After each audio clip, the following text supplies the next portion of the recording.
días, muy buenos días. Qué gusto poderles saludar a todos los amigos que nos acompañan en esta transmisión en vivo que originamos desde el Facebook Live de la Asociación para la Cultura de Liberia. La Asociación para la Cultura está celebrando 35 años de fundación y a su vez estamos celebrando la 35ª Semana Cultural Liberia Ciudad Blanca. Precisamente un día como hoy, un 3 de septiembre del año 1836, Liberia es declarada ciudad y mañana sábado, un 4 de septiembre del año 1769, fue declarada villa del poblado de Guanacaste, conocida hoy como Liberia. Basados en estas dos fechas históricas, la Asociación para la Cultura de Liberia realiza anualmente y durante 35 años de forma ininterrumpida esta Semana Cultural. Hoy nos reunimos virtualmente para tener un conversatorio sobre el español en Guanacaste. Nos estará acompañando el máster en lingüística, Alberto Barahona Novoa, catedrático de la Universidad de Costa Rica. Él nos va a ofrecer una semblanza del español en Guanacaste. Don Alberto Barahona Novoa es máster en lexicografía hispánica de la Universidad de León en España, máster en lingüística de la Universidad de Costa Rica, tiene una licenciatura en filología española en la Universidad de Costa Rica, un bachillerato en filología española de la Universidad de Costa Rica, además es licenciado en Derecho por la Universidad Federal de Costa Rica.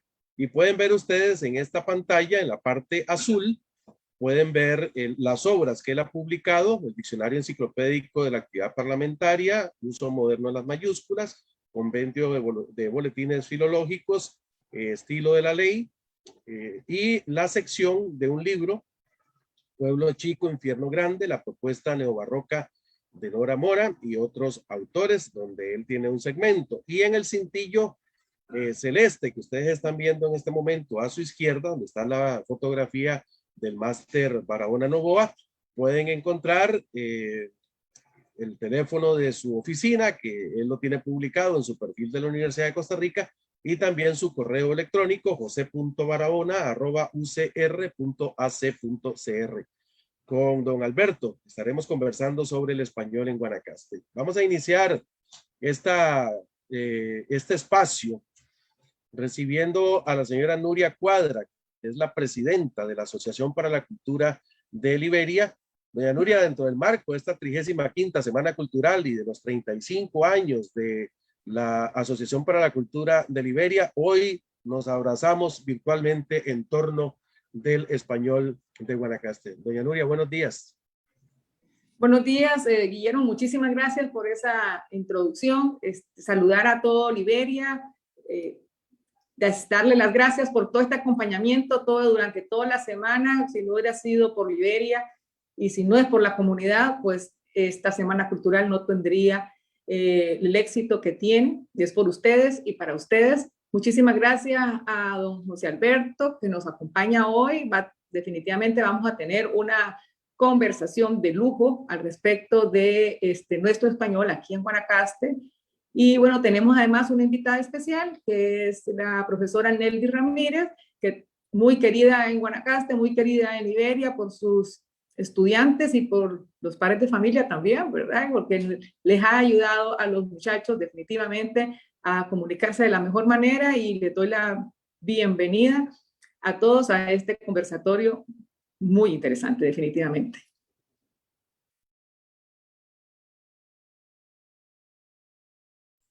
Muchas gracias, doña Nuria, por esa bienvenida. Doña Neldis, buenos días, ¿cómo está? Muy buenos días a todos. Muchísimas gracias por la invitación de parte de la Universidad de Costa Rica. Para mí es un orgullo estar acá acompañando a Alberto en este conversatorio, que realmente el español de Costa Rica y especialmente el español de Guanacaste nos apasiona, y especialmente a nosotros los lingüistas de esta región.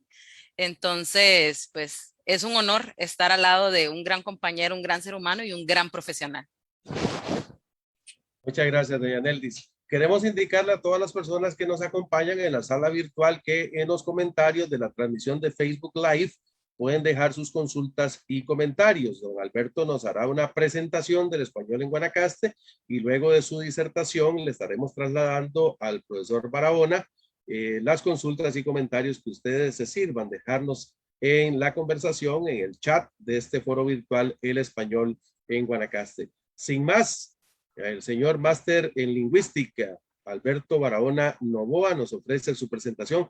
Profesor, muchísimas gracias a nombre del pueblo liberiano, de la comunidad guanacasteca por este espacio y a partir de este momento le escuchamos con el tema El Español en Guanacaste. Buenos días y bienvenido. Muchas gracias. Buenos días a todas las personas que nos hemos congregado en esta actividad cultural tan lucida y tan significativa para el pueblo guanacasteco y en general para todo el país. Tengo que agradecer a doña Nuria Clachar por haber tenido la gentileza en invitarme a esta actividad cultural. También para mí ha sido una agradable sorpresa encontrarme aquí a mi colega Neldis Ramírez, a quien aprecio mucho en lo personal y también en lo académico. Ella ha hecho grandes investigaciones sobre la jerga juvenil y también sobre estudios culturales de la región. Entonces, así que me siento en casa. Además, también ha sido un gusto el primer intercambio que tuve con el señor Rivera. Y él me preguntaba, para sentirme un poquito cercano a ustedes, él me preguntaba que si por mis apellidos yo era guanacasteco. Muchas personas me dicen a mí que si yo soy guanacasteco, porque tengo el fenotipo guanacasteco.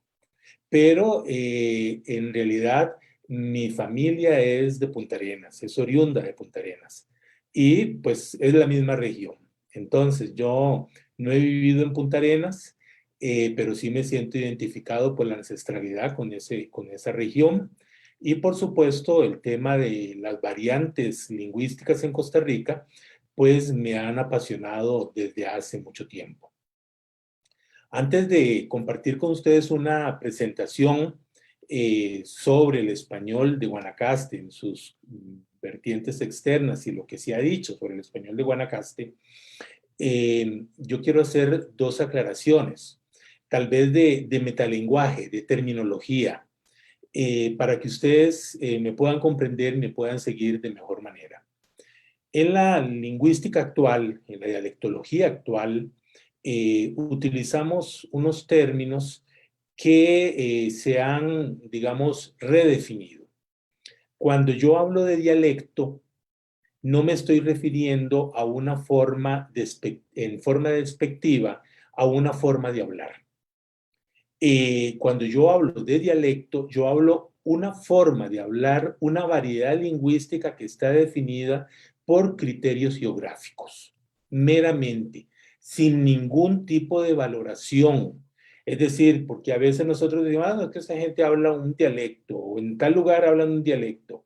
Sí, hablan un dialecto, porque es una realización concreta en una determinada región, pero no está muy lejos de hacer un juicio de valor sobre esa variedad.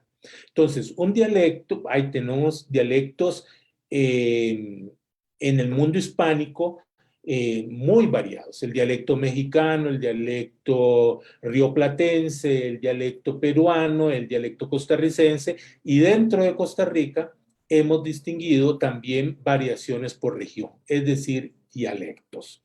Esa es una aclaración que quiero dejar de primer momento establecida.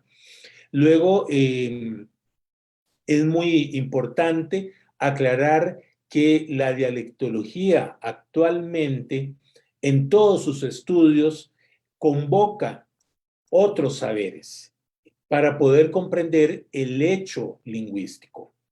No estudiamos la lengua de manera inmanente, como que si fuera un ente desligado de las personas, como que si fuera un ente que crea reglas a las cuales las personas se tienen que adscribir y que tienen que seguir. Las lenguas, las variedades lingüísticas, los dialectos son hechos socioculturales que dependen de la historia, dependen de las personas.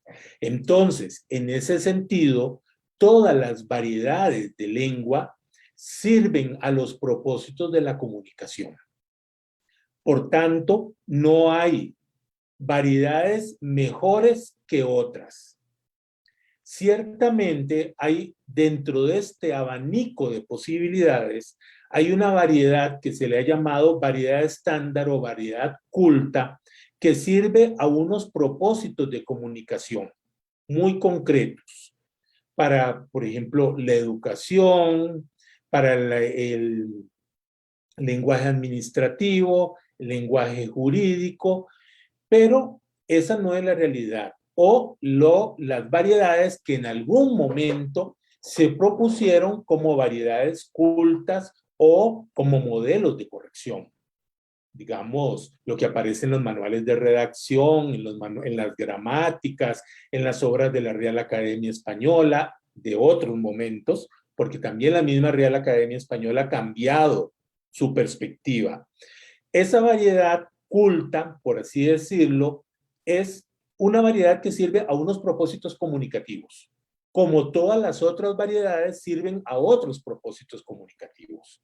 Entonces, de una vez vamos a dejar aquí en esta conferencia de lado la idea de que el español guanacasteco es mejor o peor que el español que se habla en el Valle Central o el que se habla en Panamá o el que se habla en Nicaragua o el que se habla en cualquier otro dominio hispanohablante.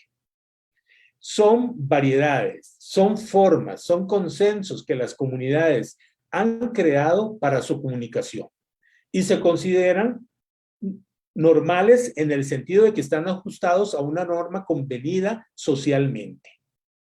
Lo que para mí puede resultar natural escucharlo, para otras personas puede significar otras cosas. Puede generar otros sentimientos. Como veremos, voy a hacer una referencia a una investigación que hizo la profesora Cinia Jaén, guanacasteca también, de linaje guanacasteco. La profesora Cinia Jaén fue profesora en el Instituto Tecnológico de Costa Rica. Y la profesora Jaén, en una publicación sobre el habla como mecanismo de movilidad social, ella hizo una investigación, presentó una hipótesis, formuló una hipótesis sobre si el habla guanacasteca, digamos, era inconveniente o no era buena, etcétera, o algo así. Y hace una investigación la profesora Jaén en la región de Sardinal y fíjense que ella no logra confirmar su hipótesis. En esa publicación, la profesora Jaén, voy a leerles exactamente la hipótesis. Los hablantes de Sardinal tienen una percepción desvalorizante de su propia habla con respecto a la usada en el Valle Central. Pues resulta que no se confirma la hipótesis y voy a citar brevemente uno de los resultados. Dice un hablante, un informante: esto es absurdo. Ellos en San José no pueden decir 4. No se entiende cuando habla.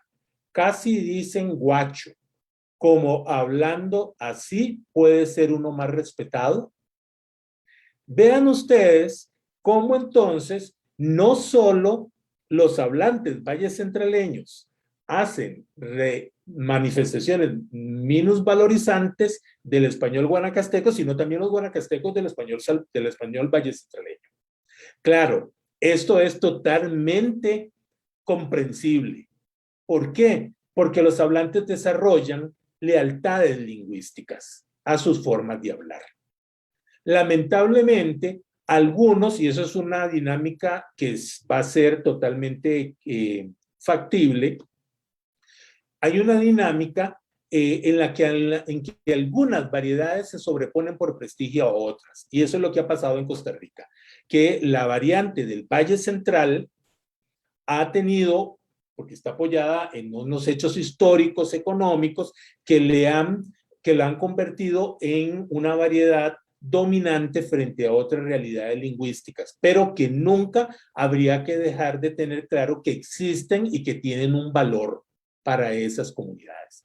Habiendo hecho estas breves explicaciones, voy a compartir con ustedes una presentación PowerPoint con algunos datos que me van a servir a mí para hacer unos comentarios adicionales.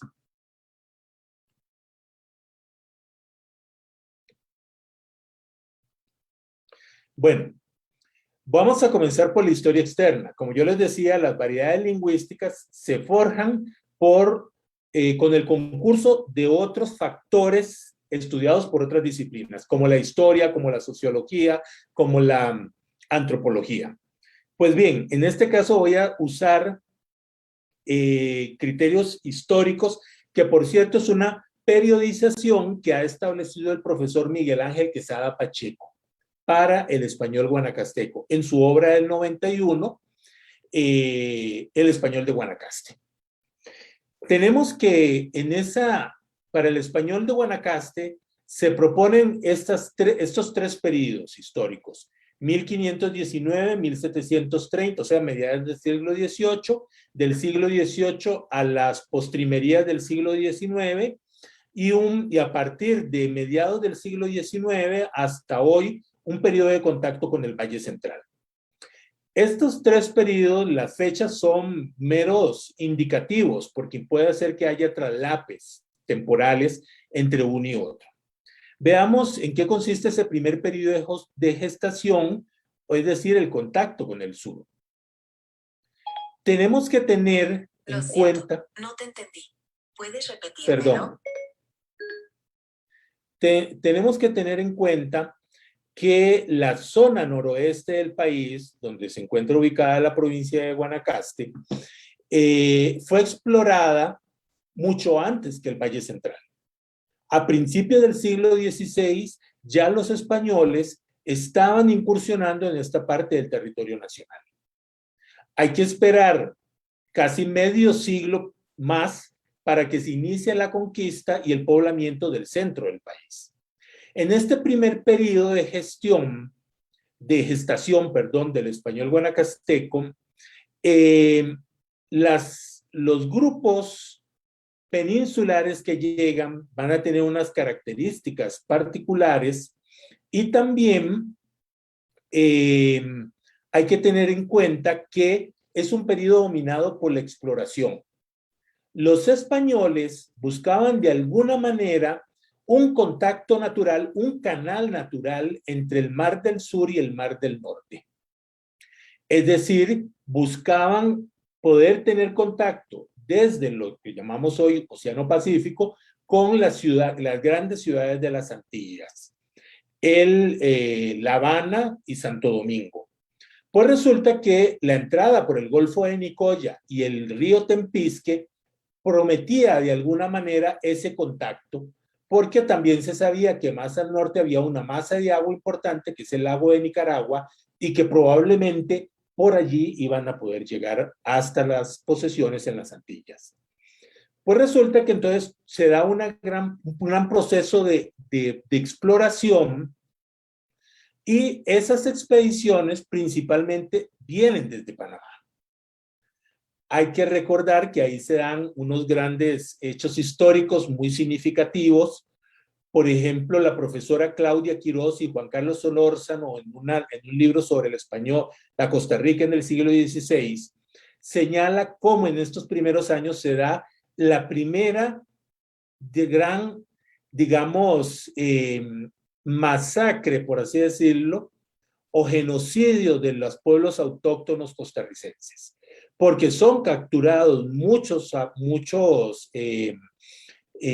indígenas del pueblo chorotega para servir como esclavos para la próxima conquista de Perú desde Panamá. Entonces fueron llevados a Panamá para servir a, digamos, a sus nuevos amos en esta conquista.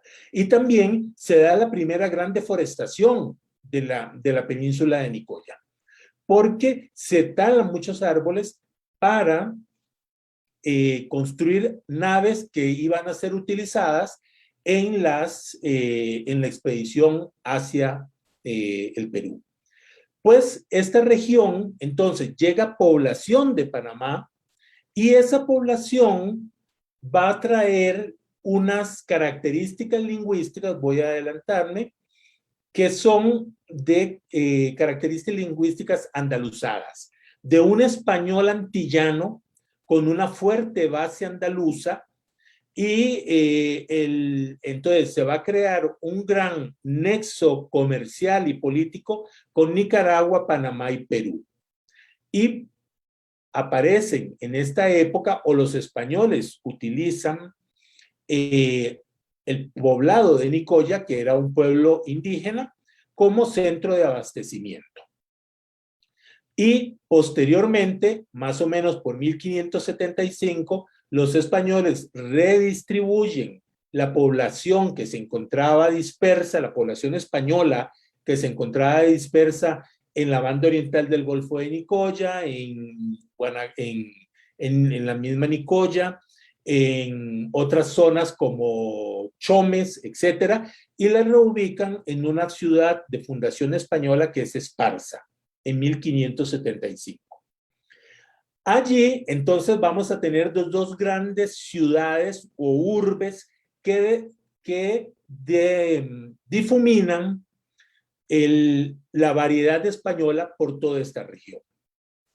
Entonces, es una variedad que viene desde el sur y que se va a extender por toda la costa pacífica de Centroamérica, incluso Nicaragua. Y así vamos a tener un contingente también andaluz importante. En estas primeras épocas hay que recordar que la conquista española estaba, digamos, contaba con una gran presencia de personas provenientes de ese lugar. Ahora bien, ¿cuáles características tendrían allí esas lenguas? Bueno, el ceseo, es decir, no distinguir S y Z, ¿verdad? La elisión de S, es decir, pérdida. Por ejemplo, vean en el caso de nosotros tenemos, donde falta la S final, estos textos que están aquí apareciendo son textos obtenidos de documentos coloniales, que por los problemas de escritura, o los errores de escritura nos damos cuenta de las realizaciones fonéticas. El yeísmo, es decir, la pérdida ya de distinción entre la eye y la y. Por ejemplo, veamos las escrituras allí. En Nicoya, Casulla, Amaría. Vean qué interesante. Casulla se escribe con doble eye y ya aparece con y, es decir, que no se distinguía. Y en Amarilla, vemos que también se aparece un fenómeno del español guanacasteco que actualmente va en retroceso, que es la pérdida de este sonido en ese contexto de una I y una A. Amarilla, Amaría. Luego, la confusión R-I-L, rúbrica por rúbrica, mercaderes por mercaderes. Esto en general en el español de Costa Rica ya está en retirada por efecto sobre todo de la educación. Confusión de D y L, catedral en lugar de catedral en Nicoya. Estoy leyendo sobre todo los ejemplos de Nicoya, no los de Esparza. Omisión de D en posición final, majestad en lugar de majestad, verdad en lugar de verdad. Estos fenómenos también por acción de la educación y la promoción de una variedad culta, cada vez en el español de Costa Rica, están desapareciendo y sobre todo se están confinando en las regiones donde hay menos escolarización o en zonas alejadas de los centros urbanos. La velarización de N, provincia en lugar de provincia. Así, pasaremos al periodo de contacto con Nicaragua en 1737 y 1900. Por ejemplo, la profesora Elizabeth Fonseca y también don Carlos Meléndez explican que la caída del mercado de Portobelo y digamos, el contacto con Panamá se pierde, porque también hay que recordar que estos territorios, tanto Costa Rica como la provincia de Costa Rica y la Nueva Cartago, como el partido de Nicoya, pasan a ser parte de la Capitanía General de Guatemala y por lo tanto del Virreinato de la Nueva España con sede en México. Entonces, el contacto comercial con Panamá se pierde, y también hay otros datos que se mencionan en estos autores muy importantes. Granada, una ciudad muy importante en el sur de Nicaragua, pierde también su auge comercial por los ataques de los piratas, y también hay un hecho económico importante que Costa Rica comienza a exportar tabaco por medio del puerto de Caldera, y entonces se crea un nexo comercial entre el partido de Nicoya, entre Nicoya, la ciudad, y la región de, digamos, de Punta Arenas. Con esas características se está gestando este nuevo periodo. Decrece el comercio con Panamá. Hay un gran desplazamiento de gran cantidad de población de Granada hacia el sur. Surgen las grandes haciendas de granadinos que llegan a la actual Liberia, llamada en ese momento Guanacaste, y también, como les decía, hay un gran tráfico comercial de ganado, se establecen las grandes haciendas ganaderas, y esto tiene por efecto que Guanacaste se consolida, Guanacaste entendido como la ciudad de Liberia, frente a Nicoya. De hecho, algunos historiadores ven en esto porque el partido de Nicoya decide la anexión con Costa Rica, porque el comercio de Nicoya era sobre todo con las regiones, digamos, de Punta Arenas, de Esparza y Caldera, por el comercio del tabaco. Mientras que Guanacaste, Liberia, estaba más cercana a la actividad económica vinculada con Granada, en Nicaragua. Esta situación particular provoca que aparezcan algunos aspectos lingüísticos que son compartidos actualmente entre el español de Nicaragua y el español guanacasteco. Por ejemplo, los primeros principios de dediatización. Por ejemplo, en Nicoya, en lugar de que aparezca la palabra ríos, aparece rillos. Albaceas, albacea, albacea o albacellas. Albacellasco. Traían. Y con este rasgo todavía, digamos, está presente en las variedades lingüísticas de estas regiones. Voy a poner un ejemplo personal leyendo un texto familiar de un primo mío que le escribe a su tía. Él no escribe tiita, sino que escribe tillita. Tillita. Es muy interesante estos indicios de dediatización, que es el nombre técnico. Ahora no me voy a detener mucho en la explicación de estos datos. Los indicios de elisión, por ejemplo, la pérdida de la S en posición final, o bien su aspiración, como todavía en el español guanacasteco se puede escuchar, eso de, en lugar de costa, ¿verdad? Tenemos la neutralización de R y L se multiplica, aunque esto es un rasgo que, como les digo, en todo Costa Rica se ha ido perdiendo. Y la pérdida de la D intervocálica no es un rasgo frecuente en relación con el Valle Central para el profesor Arturo Agüero.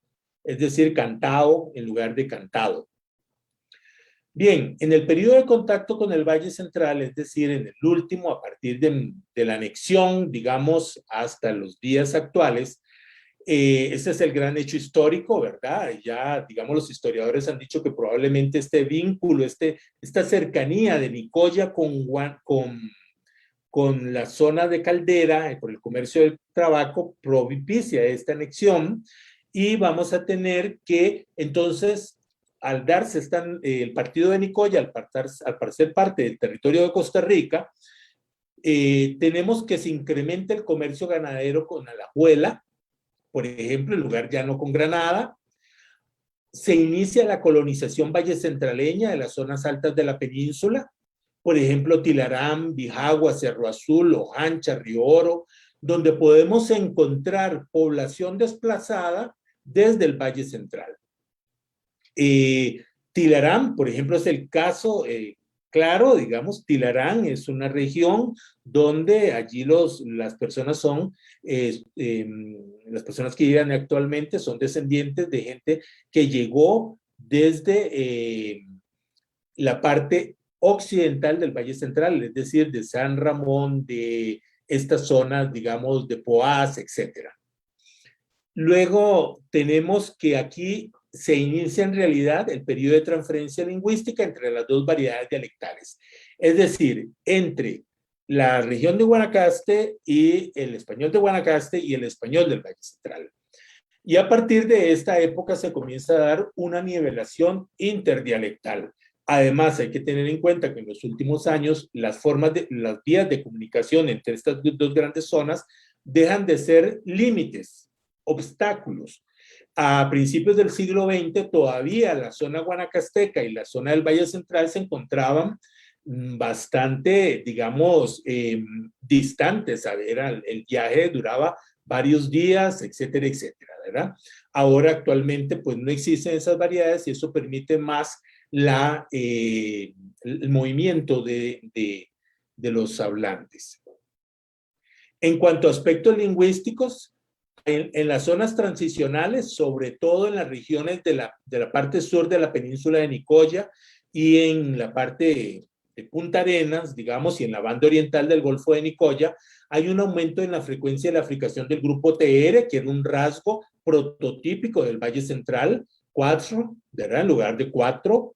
Retención de S en la posición final, cada vez más la S en posición final se retiene. Ahora voy a hacer mención a una investigación que hace la profesora Carla Jara y otros, y Marjorie Arrieta y María Pendones, que vemos que los jóvenes guanacastecos, por ejemplo, cada vez menos tienen aspiración o pronunciación de la S. Eso también lo encontró la profesora Cinia Jaén del Instituto Tecnológico de Costa Rica. Hay un efecto sociolingüístico. El dialecto guanacasteco se encuentra en desventaja de prestigio, no comunicativa, ni pensar que es un mal español, con respecto al del Valle Central. Sobre todo, ¿por qué? Por el control político, el control administrativo que se ejerce desde el Valle Central. Además, digamos, esa no es una realidad actual, pero una realidad de principios del siglo XX, todavía a mediados del siglo XX, hay que pensar que muchos de los educadores se formaban en el Valle Central. No había un proyecto de regionalización de la educación universitaria. Entonces, los profesionales viajaban al Valle Central a formarse y muchas veces entraban entonces en contacto con el dialecto valle centraleño y esto va provocando una cierta asimilación. Bien, en cuanto al estado de la cuestión, hay que decir que hay menciones sobre el español de Guanacaste a partir de una segunda etapa de la historiografía lingüística. El siglo XIX estuvo dominado, las obras lingüísticas costarricenses estuvieron dominadas por la creación de una variedad culta, por imponer los usos lingüísticos peninsulares de España en la realidad costarricense. Entonces las gramáticas eran, se debe decir de esta manera, no se debe decir así, tanto para la variedad guanacasteca como la variedad del Valle Central. A partir de la segunda etapa, es decir, a partir de inicios, de los albores del siglo XX, vamos a tener que cambian los estudios o aparecen nuevos estudios lingüísticos donde hay un interés por la variedad regional y por la investigación dialectal, es decir, por las realizaciones concretas en las diferentes regiones de Costa Rica. Y en la tercera etapa ya sí hay un análisis desde marcos teóricos actuales y hay nuevos objetos de estudio y se valoran las variedades dialectales en su justa dimensión.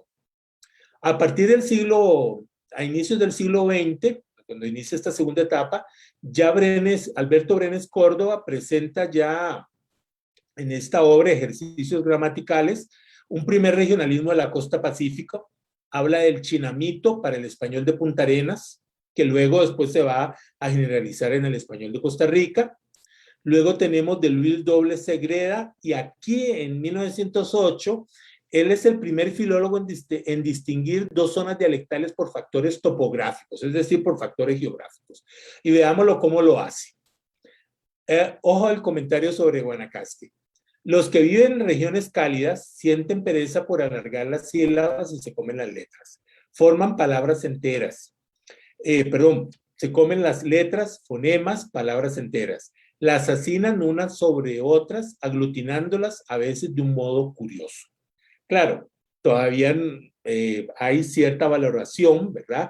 En este autor habla de pereza, habla de un modo curioso, ¿verdad? Pero es por lo menos tiene conciencia de que hay una forma diferente de hablar. Y en cuanto al comentario sobre el Valle Central, dice, el grupo TR, que les había hecho grupo prototípico, dice, sufre el ataque de esta pereza y se pronuncia con una oscuridad difícil de escribir, en la cual aparece resbalar ocultándose una sh, o sea, quash.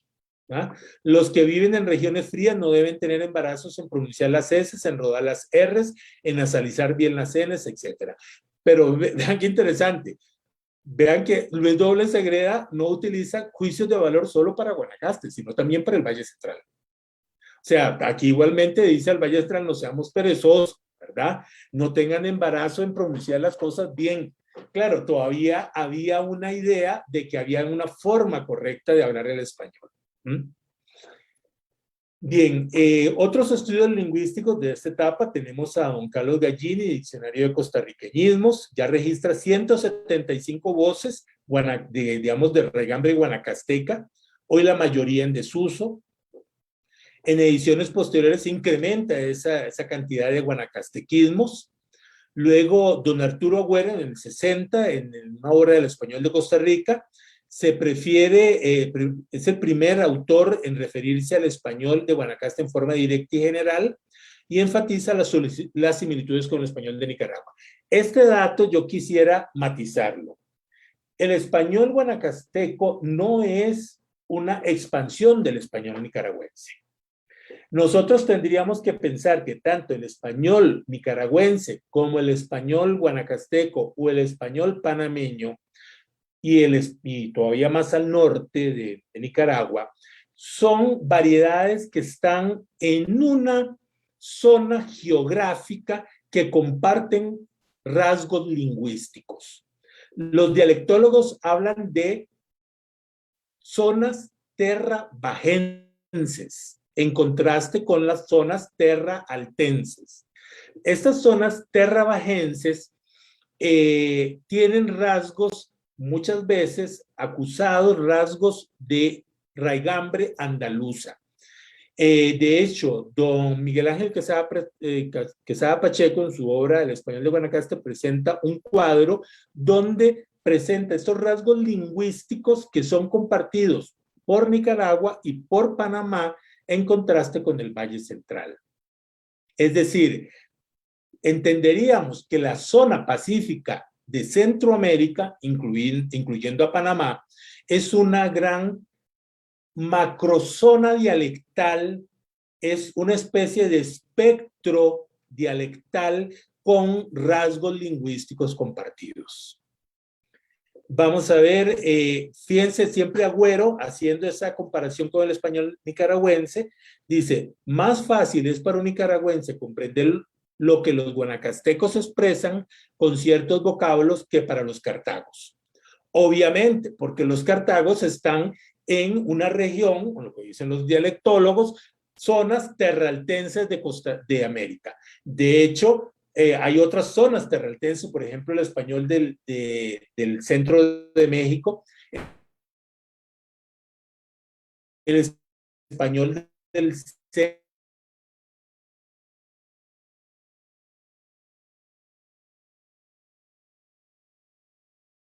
de Colombia, de las terrabajenses.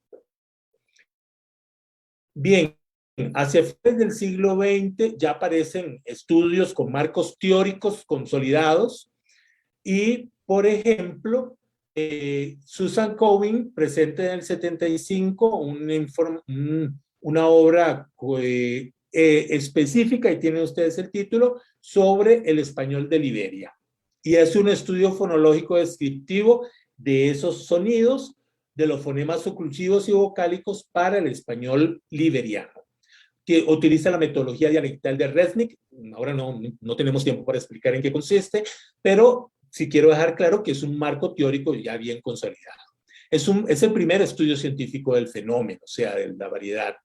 Cinia Jaén, a quien ya he mencionado en varias ocasiones, ella hace este estudio de cambio en la variación de S. guanacaste en el 89 y demuestra estadísticamente que el porcentaje de retención de la S es mucho mayor entre los jóvenes que entre los mayores.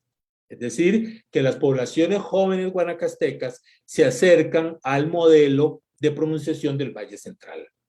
Claro, esto es por los efectos que yo les he dicho, de la homogeneización, del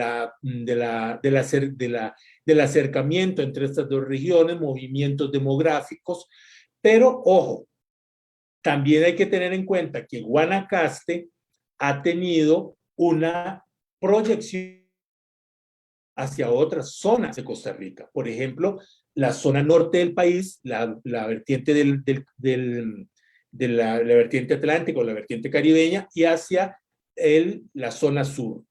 Yo hice una investigación sobre,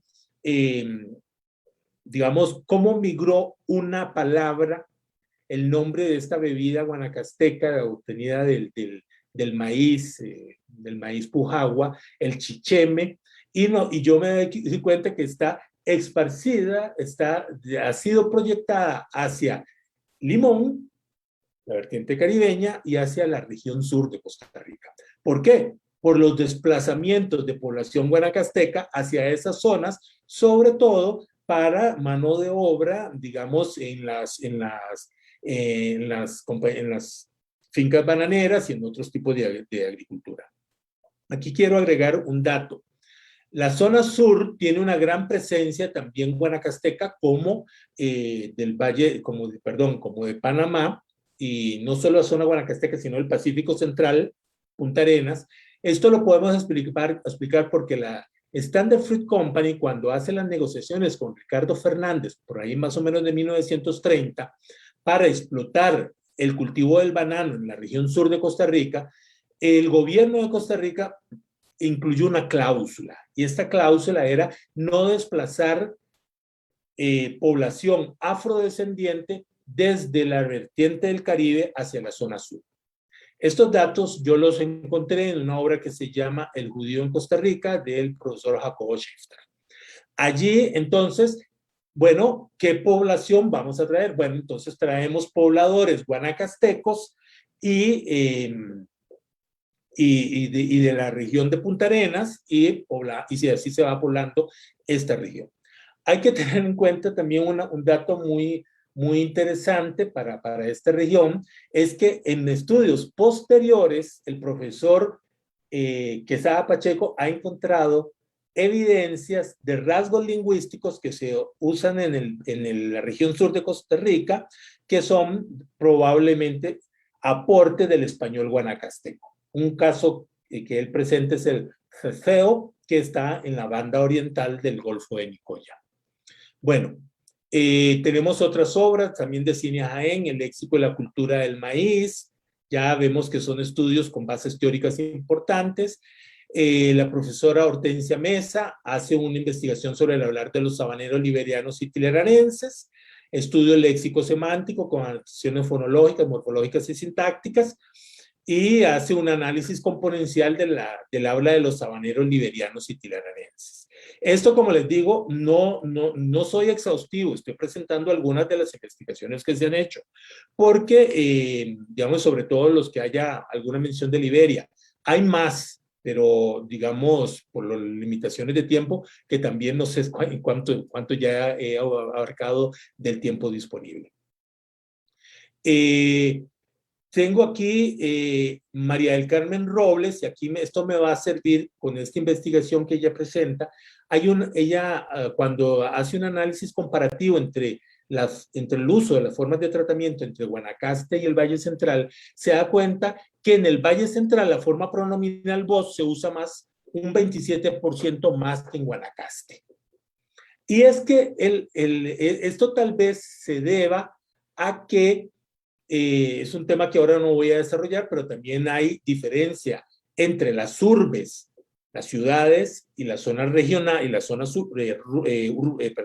rurales. Resulta que el voceo es una característica citadina, urbana, mientras que las zonas rurales en Costa Rica se decantan por el uso del pronombre usted para la forma de tratamiento.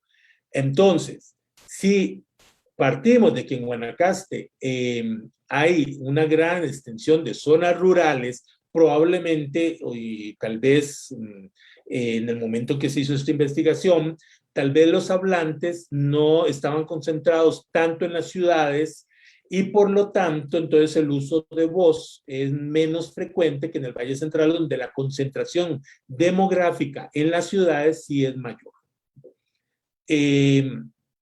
Esta investigación de Marjorie Arrieta, Carla Jara y de Covadonga Pendones, a ellos analizan las actitudes de los hablantes hacia dos variedades de habla, la del Valle Central y la provincia de Guanacaste. Hace un estudio en estudiantes de secundaria.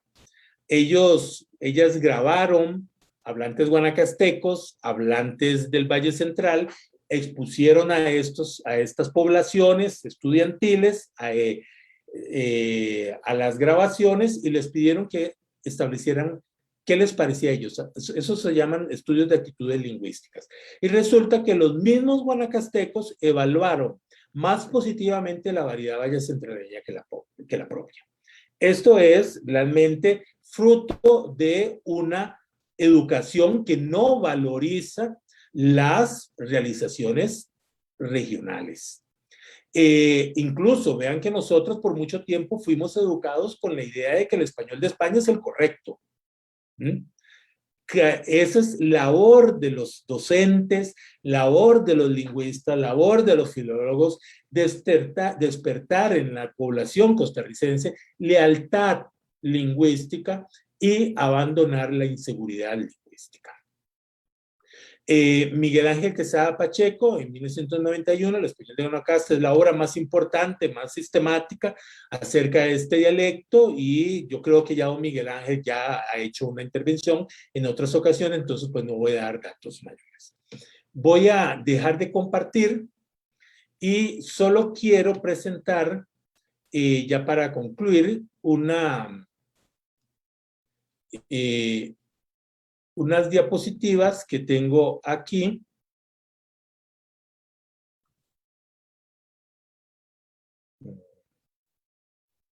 Vamos a ver. Quiero también señalar que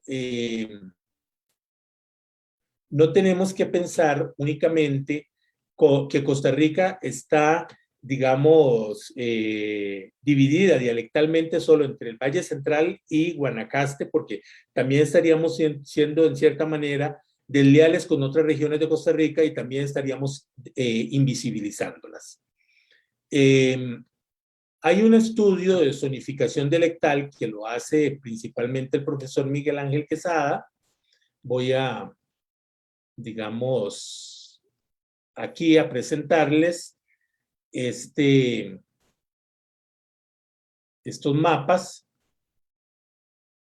Hay dos investigaciones principales. Tenemos aquí en 1992 en un pequeño atlas lingüístico que presenta don Miguel Ángel Quesada, él desde la perspectiva de los lingüistas, de las investigaciones dialectológicas, establece estas regiones dialectales para Costa Rica. La región número 1, digamos el Valle Central, con extensión hacia el norte del país y hacia la región del Valle de El General y la zona costera. Luego tendríamos una región dialectal, Guanacaste, que vea que no solo sería la provincia de Guanacaste, sino la zona norte de Punta Arenas y la parte norte de Alajuela.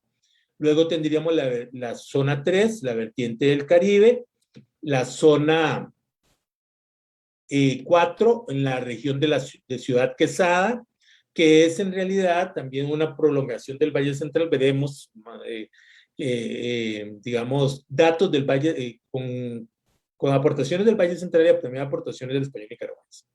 Y luego tenemos una zona 5, la región sur. Luego, en el 2010, cuando se encuentra en preparación para el ALECORI, el Acta Lingüístico de Costa Rica, presenta una redistribución de estas zonas dialectales y habla del Valle Central y sus zonas de influencia. Vemos cómo aquí el Valle Central digamos, en rasgos lingüísticos, ha comenzado a sumar otras regiones, por ejemplo, la región del Caribe. Luego tenemos digamos, una zona, resto del país, que sería básicamente, digamos, las zonas costeras, la zona sur, probablemente con esta presencia del dialecto guanacasteco, homogeneizando estas regiones, y luego las zonas de transición dialectal en el sur, digamos aquí en la ciudad Neyli, y por el norte, toda la ribera del río San Juan.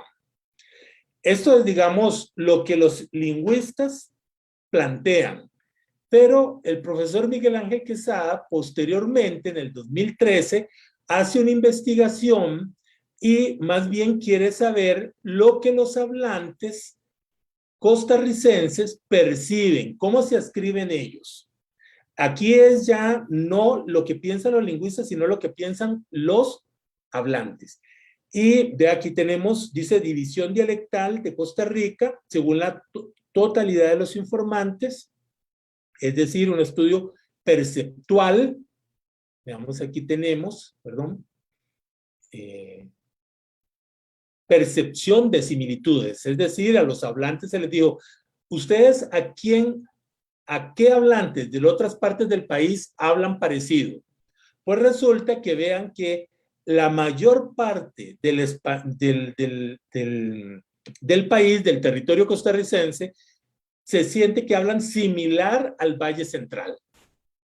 Ahora, tenemos que Guanacaste, hablantes guanacastecos, sí se dice, nosotros hablamos como guanacastecos. Pero vean qué interesante, porque lo que antes se interpretaba, la parte sur de la provincia de Nicoya y la parte norte de la provincia de Punta Arenas, fíjense que ellos se perciben ya no como hablantes guanacastecos, sino se perciben como hablantes de una variedad diferente. Esto me recuerda a mí unas declaraciones de un antiguo alcalde de la provincia de Guanacaste, de Punta Arenas. Recuerden que se había presentado la corriente legislativa, una propuesta de ley para lograr, digamos, que la provincia de Guanacaste tuviera, digamos, incorporado a sus territorios también las zonas de Lepanto, Paquera, ¿verdad? La zona sur de Nicoya, de Nicoya. Se hablaba de una provincia, digamos, de la península de Nicoya unificada. Pues resulta que este alcalde de Punta Arenas, que defendía, porque estos lugares, Cóbano, Lepanto y Paquera, pues pertenecen a la municipalidad de Punta Arenas, él daba razones económicas y sociales por las cuales esas regiones tenían que seguir perteneciendo a la provincia de Punta Arenas. Y lo más interesante es que él presenta una razón lingüística. Y él decía más o menos así este alcalde puntarenense. Es que ni siquiera hablamos como los guanacastecos. Es decir, vemos cómo entonces digamos, si nosotros comparamos la propuesta de 1992, donde tenemos toda esta región dialectal, como para los hablantes en el 2013, vemos cómo ya se ha modificado. Entonces, estos datos, ya para terminar, quiero decir que lamentablemente, quizá por falta de una promoción cultural, que por eso alabo los esfuerzos que hace la Asociación de Cultura Liberiana, ¿verdad? De Liberia, para que las personas sepan que las variedades lingüísticas son parte de la identidad y que no hay por qué sentir que de una identidad cultural y que no hay por qué sentirse menospreciados, minusvalorados y que vale la pena, obviamente, cultivar el uso y el conocimiento de estas variedades. Y por aquí creo que termino porque creo que he tomado un poquito más del tiempo que me había dado. Muchas gracias. Gracias a usted, don Alberto, por esta amplia explicación, muy interesante. Por supuesto que tenemos nuestra forma particular de hablar, de expresarnos, nuestros propios vocablos. Vamos a ingresar a un espacio de algunos minutos, si el público a bien lo tiene, para consultas o comentarios hacia el máster en lingüística, don Alberto Barahona Novoa. Doña Neldis, la aprovechamos para un comentario suyo como parte de esta conversación virtual, mientras aparecen nuestras primeras preguntas en el chat. Doña Neldis. Perfecto. Muchas gracias, Guillermo. Alberto, uno de los aspectos que me llama mucho la atención con este asunto de las lealtades lingüísticas es que realmente el guanacasteco, cuando ve que hay un cuestionamiento hacia el español hablado en Guanacaste, lo defiende. Tanto así que hay términos, inclusive que han nacido en esa defensa. Hace poco estuve leyendo sobre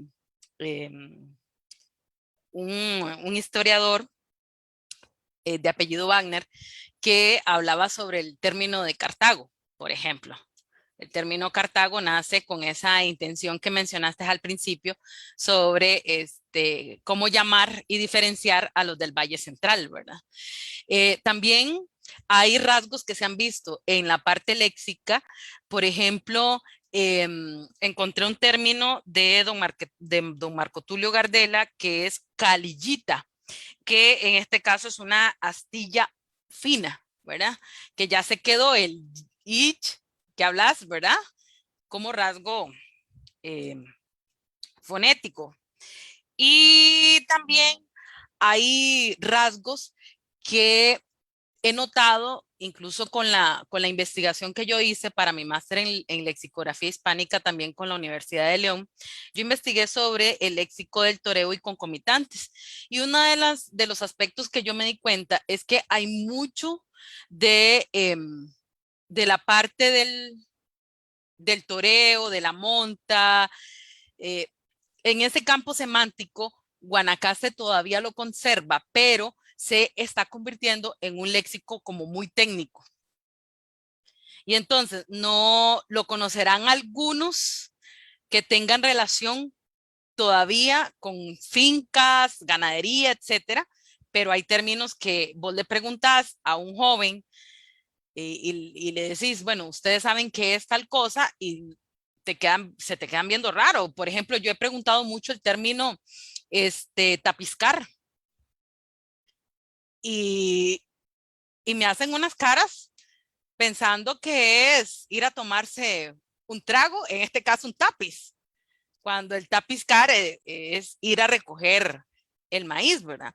Con mi investigación también en la de jerga estudiantil, yo encontré pocos términos guanacastecos e investigué a estudiantes guanacastecos en edades más o menos universitarias, ¿verdad? Y es sorprendente cómo la parte léxica va perdiendo o en algunos casos va cambiando. Por ejemplo, encontré en mi tesis el término guacalearse. Los estudiantes toman ese término y lo ponen como vomitar. Y investigando en algunos trabajos de lexicografía, ¿verdad? Guacalearse tiene otro término. Incluso en el de Marco Tulio es fatigarse o haber trabajado mucho. Obviamente que existirá algún rasgo semántico parecido al que se utilizó en un inicio, ¿verdad? Pero sí hay mucho de lo que estás mencionando acá, que hay un proceso, ¿verdad? De uso que tiene relación con el aspecto sociocultural en los jóvenes y en algunos adultos también, ¿verdad? Porque hay términos, por ejemplo, relacionados con la comida que la gente llega y vos le preguntas, bueno, pero ¿qué es, por ejemplo, ajiaco o ayaco? Y me podría decir cómo se prepara, cómo lo definiría, y no hay una respuesta. Te responderán personas adultas mayores, pero ya personas un poco de generaciones más actuales, pues lo conocerán porque mi abuelita lo hace o alguna cosa así, pero por lo general no, lastimosamente, pues ahí tenemos muchos cambios y es parte de lo que es la evolución de la lengua, ¿verdad? Es parte de ese cambio que tenemos, de todas las influencias que tenemos, de las que has hablado ahorita, influencias lingüísticas que son de peso y que son no solamente socioculturales, sino también económicas y de todo tipo, que pues que están haciendo que el léxico pues vaya cambiando en la dinámica de sus pobladores, ¿verdad?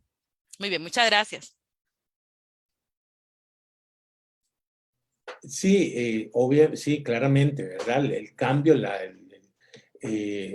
es constante. La lengua se caracteriza por eso, por el cambio. Para agregar un poco a lo que mencionó la profesora Ramírez, quiero traer aquí a mencionar una obra de otra guanacasteca, de Ojancha, la profesora Elba Espinosa. Ella hace una investigación sobre la vitalidad de los nahuatlismos en el español de Guanacaste. Los nahuatlismos son las palabras heredadas de esta lengua del náhuatl, que son palabras que probablemente llegan a Costa Rica ya integradas a la lengua, digamos, que utilizaban los mismos españoles, porque el contacto directo, digamos, del chorotega hacia el español guanacasteco se ha demostrado que fue limitado, ¿verdad? Y probablemente, sobre todo por este genocidio que ocurrió en los primeros años, ¿verdad? Donde se diezmó a la población indígena chorotega. Pues resulta que la profesora, esos nahuatlismos, que son palabras, digamos, que eran caracterizadas, si uno busca un diccionario de guanacastequismos o el mismo diccionario de Carlos Gallini, vamos a encontrar que van a aparecer con la marca Guanacaste. Entonces ella buscó todas esas palabras de nahuatlismos y hizo una investigación y se dio cuenta, estaba calculando la vitalidad lingüística. Y resulta que la mayor parte eran desconocidos. Las únicas zonas más conservadoras y que ella logró determinar fue la zona de Cartagena, donde hay una conservación de palabras, probablemente por las características de esa región, en Cartagena, ¿verdad?, que permitieron una conservación de esos lugares. Pero, por ejemplo, las urbes, yo postularía que Liberia, con las características urbanas que tiene actualmente, desconocería la mayor parte de esos vocablos. Porque son vocablos que están ligados a usos culturales tradicionales. Digamos, si pensamos en la gastronomía, tendríamos que pensar que la gente ya no va a preparar un arroz de maíz, sino que va, ¿cómo se llama? Y va y compra un arroz cantonés donde el restaurante chino, ¿verdad? Entonces, todas estas cosas que están ligadas a actividades más, digamos, más conservadoras, etcétera, hacen que se retengan esas palabras. Y probablemente por eso Cartagena resulta que tiene un mayor uso o conocimiento de estas palabras. Y otras regiones de Guanacaste, no. Y ella también incluyó el sur de la península y incluyó Punta Arenas, y pues resulta que se dio cuenta que en esas regiones ya no se utilizan. Sobre todo porque también regiones de Punta Arenas son, por ejemplo, zonas transicionales hacia el Valle Central, ¿verdad? Entonces, sí, claro, la vitalidad de la forma lingüística, de las palabras, va a depender de las actividades, de la conservación de las actividades, de la conservación de la gastronomía. Por eso no es solo labor de la educación, es labor de todos los agentes sociales, que la gente luchar porque, no, porque que se pierde todo ese patrimonio gastronómico. Digamos, en la Escuela de Nutrición hay un proyecto que trata de hacer todo esto, digamos, la profesora Patricia Sedó, de la conservación de la alimentación tradicional costarricense. Gracias, don Alberto. Podríamos también decir que Guanacaste se constituye como provincia, pero que la división administrativa que nos dieron después del decreto, por ejemplo, hay un Guanacaste del partido de Nicoya hacia la península, que es un poquito más autóctono, una parte liberiana y de la Cruz, que es más nicaragüense, y luego se nos anexa ya administrativamente al partido de Nicoya los cantones de la altura, Tilarán, Cañas y Avangares. Hay dentro del mismo Guanacaste vocablos que en una región significan una cosa y en otra región de Guanacaste significan otras, o algunos elementos, ingredientes, comidas que no se llaman igual en Tilarán que en Santa Cruz, por ejemplo. Por ejemplo, mi esposa es de Santa Cruz, la familia de mi esposa es de Santa Cruz, yo soy liberiano de nacimiento toda la vida, con una abuelita cruceña, y sin duda a veces conversamos y nos damos cuenta de esa diferencia de vocablos que existen en estas tres partes tan marcadas de lo que territorialmente es la provincia de Guanacaste. Claro, y vea que es muy interesante porque también esas son las diferencias regionales, ¿verdad? Hay que tener en cuenta que Guanacaste es una zona lingüísticamente fraccionada, y sobre todo también se debe muchas veces por la acción del mismo influjo del Valle Central, ¿verdad? Que en las zonas transicionales y las regiones donde hay enclaves vallecentraleños en Guanacaste, ese es el nombre que se le ha dado, como también hay enclaves guanacastecos en otras regiones de Costa Rica, provoca toda esa dispersión. Digamos, yo recuerdo que la profesora Jaén presenta algunas palabras ya en diferencias entre el Valle Central y el Guanacaste. Es la misma palabra, pero con otros contenidos semánticos. Por ejemplo, ella habla del pozol, ¿verdad? Entonces ella presenta pozol la bebida en Guanacaste, pozol la comida preparada a base de maíz y cerdo en el Valle Central. También otras, por ejemplo, quelite, ¿verdad? El quelite guanacasteco y de la zona del Golfo de Nicoya es un arbusto, ¿verdad? Que antes daba una frutita, así que utilizaban antes para blanquear la ropa. El quelite del Valle Central es el quelite de los cogollos de la mata del chayote, ¿verdad? También níspero, el níspero guanacasteco no es el mismo níspero del Valle Central. A mí hay un dato interesante que voy yo a la feria del agricultor, hay un productor que trae frutas de Guanacaste y de Punta Arenas, y resulta que tiene ahí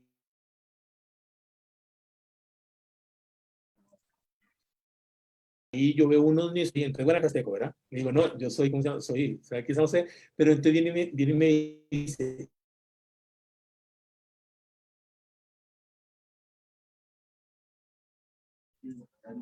Bien, tenemos algún problemita ahí con el internet de don Alberto. Queremos aprovechar para agradecerle a la señora Patricia Salgado Muñoz, que nos está haciendo comentarios en nuestro Facebook.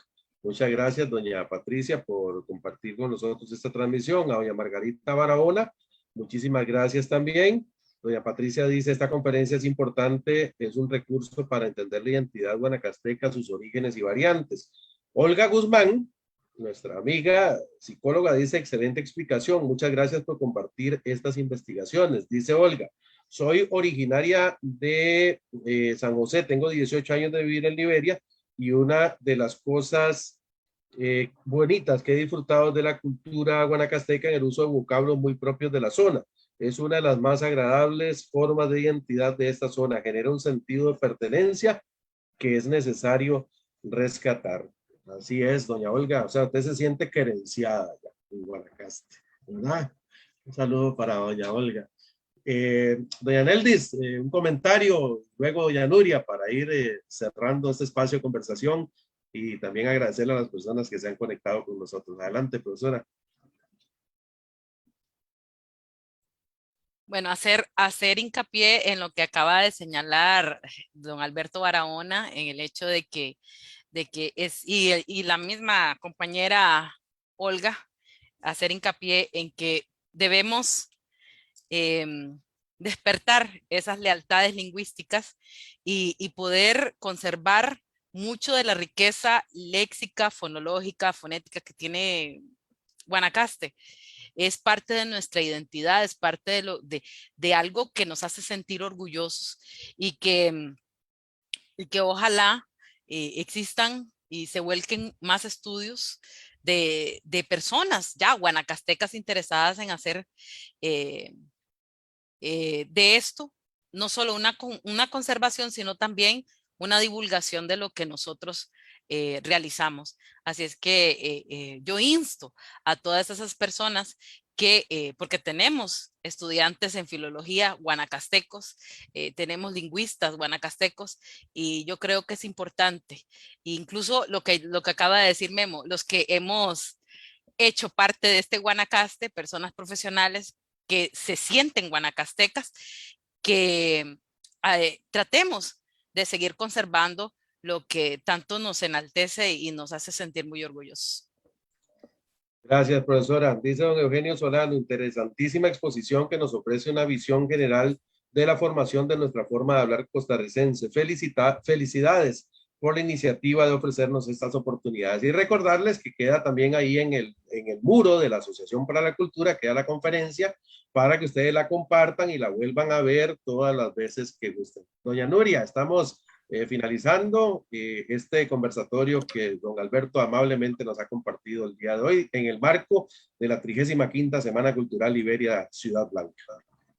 Sí, definitivamente una ponencia excepcional, o sea, increíble, es interesante y sobre todo muy oportuno.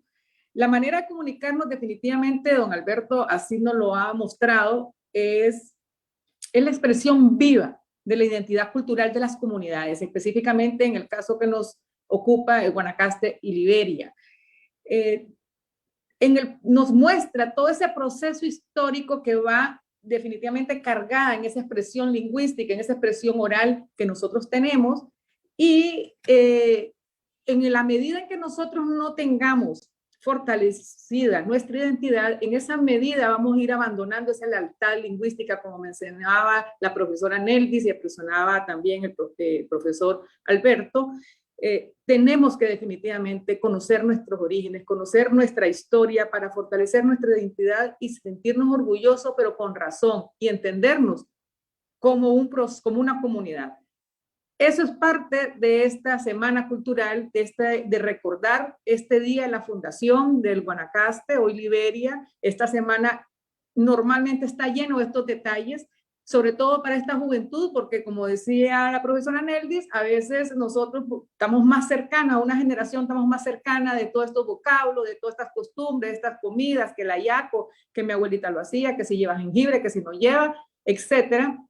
Es muy interesante de que hay un grupo de jóvenes que lo conocen porque son familias que así lo acostumbran, pero una gran mayoría está conociendo esta identidad. Y es parte de la labor de la Asociación para la Cultura de Liberia el despertar en esto. Bueno, justamente tenemos como 3 años de estar rescatando esa herencia gastronómica, justamente la IACO, ya que todo el mundo que no lo conozco, que sea en Colombia, que sea aquí, que sea allá, bueno, está bien, así es, y así somos los liberianos, así somos los guanacateco, así vamos a tener que reencontrarnos con nuestros orígenes, reencontrarnos con nuestra identidad para fortalecerla, vivirla y compartirla. Así como a doña Olga, ¿ya? La abrazamos en esta comunidad con nuestros vocablos, nuestras costumbres, así tenemos que fortalecer nuestra identidad para poder abrazar a nuestras futuras familias, las que están por venir, y les agradecemos el espacio, el tiempo que han destinado en escucharnos, y como dijo Guillermo Rivera, queda ahí puesta en el Facebook esta ponencia que estoy segura que va a levantar mucha interés y va a ser compartido en los próximos días, sospecho que por todos los profesores de español, ¿verdad?, de la región, y en buena hora. Así es que no queda más que decirle muchísimas gracias y nos vemos en la siguiente. Gracias. Gracias, doña Nuria. Bueno, don Alberto tiene problemas de internet, ahí nos está hablando por el chat, él ha tenido algún inconveniente, se conectó, se volvió a desconectar y se volvió a conectar, pero bueno, si lo recuperamos, vamos a darle las gracias y a despedirnos, y si no, pues, doña Olga, un día de esto nos vamos a reunir para tomarnos un cafecito con un perrerec, una tortilla dulce, una cosa de horno, usted decide, ¿verdad? Depende de la región de Guanacaste donde nos tomemos el cafecito. Quiero, antes de finalizar, agradecerle a RC Producciones, que es la empresa que nos ha ofrecido el streaming en vivo de esta conversación. Ahí lo pueden encontrar en Facebook. RC Producciones hace este tipo de transmisiones en vivo de alta calidad, como la que hemos tenido el día de hoy. Muchísimas gracias a nombre de la Asociación para la Cultura de Liberia. Continúen visitando la página Asociación Cultura de Liberia porque tenemos eventos. Ahí tenemos ya el video de los 35 años de la asociación, tenemos el video de la exposición de artes del profesor Mauricio Álvarez Castañeda en la Posada Real, y vamos a tener videos también ya hay videos de música guanacasteca, de historia de Guanacaste, y vamos a tener también una pasarela de trajes típicos liberianos. Muchísimas gracias, recuerden, compartan esta transmisión que queda guardada en el muro de la asociación, recomiéndela a amigos, para que más y más personas puedan conocer sobre el español de Guanacaste. Bueno, parece que don Alberto no se puede conectar por alguna razón técnica, así que les agradecemos su compañía y los invitamos a seguir disfrutando esta 35ª Semana Cultural Liberia Ciudad Blanca. Hoy, celebrando un aniversario más de la Declaración de Ciudad de Liberia, 3 de septiembre de 1836, y mañana un aniversario más de la declaratoria de la villa, el poblado de Guanacaste, conocido hoy como Liberia, un 4 de septiembre de 1769. Muchísimas gracias, que tengan un buen día a todos.